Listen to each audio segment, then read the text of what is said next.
No nii, terekast sai jälle kalale tuldud ja täna on veel mingid tegelast siin peal Predikule ja Kajalad kogu aeg annab märku, sõitsin sisse, kala on all olemas, aga noh, mingi aeg tagasi tuli, aga lihtsalt ei jõudnud kohe püüdma hakata niimoodi ettevalmistused, aga hetkel noh, alustan püüki, praegu keegi veel võtnud ei ole.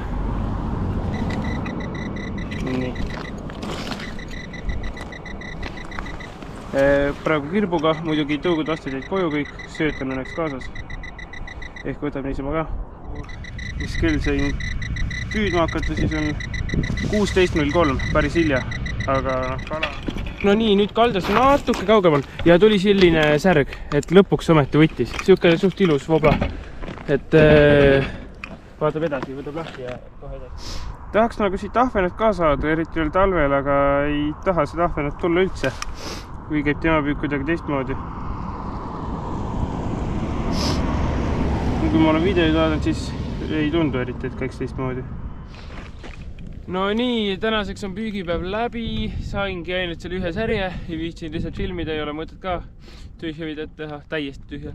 Aga hetkel ema on järgi, ma lähen koju ära ja subscribe, like, comment ja näeme järgmises.